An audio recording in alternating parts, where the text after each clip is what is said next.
Friends, कुछ लोगों के लगातार कमेंट आ रहे हैं कि जो सुपरवाइजर के पद हैं, अगर उन पदों को भर दिया जाए प्रमोशन के द्वारा तो उनके रिक्त पदों का क्या होगा।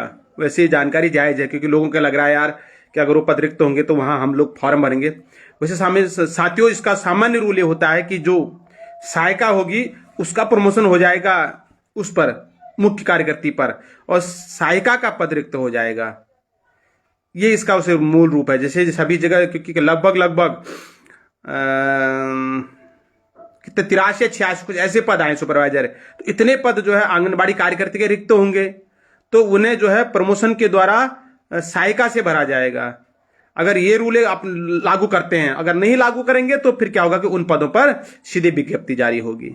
पर वो फिर समय लगता है। ऐसे नहीं है कि एक पद के लिए विज्ञप्ति जारी नहीं होती है, वो फिर इकट्ठा जब भर्ती आती है तभी वो इकट्ठा, फिर उसी समय जब भर्ती जारी की जाएगी तभी जो है वह आंगनबाड़ी कार्यकर्ता का पद भरा जाएगा।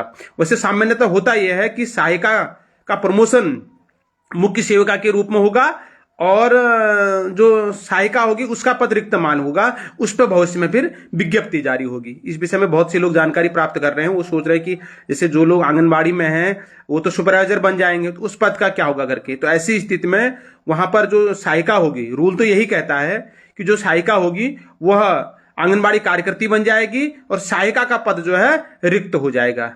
लेकिन विभाग क्या करता है, जो मेरी जानकारी के अनुसार तो 99% यही होगा कि जो सहायिका होगी वह मुख्य कार्यकर्ती बन जाएगी और सहायिका का पद जिन जिन जगहों पर है वहां पर जो है विज्ञप्ति जारी होगी सहायिका के रूप में। भविष्य में फिर इसी प्रकार की प्रक्रिया चलती रहेगी। जितने लोग सुपरवाइजर बनते रहेंगे वो पद रिक्त होते रहेंगे और उन जगहों पर फिर नई विज्ञप्ति जारी होगी। तो ऐसी स्थिति में एक चीज तो है, साथ थोड़ा समय लग जाता है क्योंकि ऐसा होता है ना, एक जगह के लिए पर्टिकुलरली जो है एक जगह के लिए विज्ञप्ति जारी नहीं होती है, फिर वो पूरा स्टेट का देखा जाता है जिन जिन जगहों से रिक्तियां मांगी जाती हैं, फिर पूरे स्टेट के एक बार में फिर विज्ञप्ति जारी होती है। हो सकता है उसमें 6 महीने भी लग जाए, हो सकता है उसमें साल भी लग जाए। लेकिन जितने भी लोग इस विषय में जानकारी चाह रहे थे उनसे मैं यही कहना चाहूंगा कि इसमें सुपरवाइजर बनने पर आपका जो है वो पद जो है सहायिका को मिल जाएगा, सहायिका मुख्य सेविका बन जाएगी और फिर उस पद पर भर्ती जारी रहेगी। साथियों, बहुत बहुत धन्यवाद। जितना भी आप लोग कमेंट करते हैं, जान करते हैं, जितना मुझे जानकारी होती है मैं जरूर उसका आपको शेयर करते रहता हूँ। इसी प्रकार जुड़े रहिए, ठीक है। मैं भी ईश्वर का धन्यवाद करता हूँ कि आप जैसे लोग मेरे साथ जुड़े हुए हैं और आपस में हम लोग चर्चाएं करते रहते हैं। इसी तरह मानव जीवन में आप मुझे जानो, मैं आपको जानूं, इससे ज़्यादा मुझे कुछ चाहिए भी नहीं।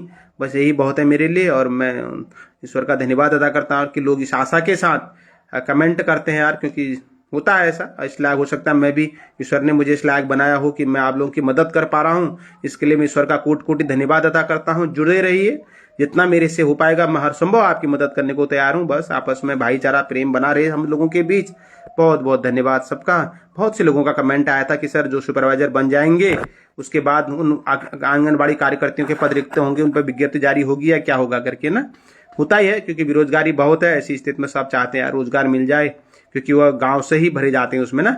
गांव में जिसकी मेरिट सबसे ज्यादा होती है उसको जॉब मिल जाती है। तो ऐसे में इतना मैं आपको विश्वास दिला रहा हूं कि सुपरवाइजर के पद भरे जाने पर इतने पद और रिक्त हो जाएंगे आंगनबाड़ी कार्यकर्ती के, तो और वहां पर जो है फिर बहुत जल्दी विज्ञप्ति जारी होगी और जो वहां की सहायिका है वो मुख्य सेविका बन जाएगी, मुख्य कार्यकर्ती बन जाएगी और सहायिका के पद पर क्या होगी, विज्ञप्ति जारी होगी। साथियों, तो पुनः आप सभी का धन्यवाद। आप मेरे साथ इस तरह जुड़े रहे। नमस्कार।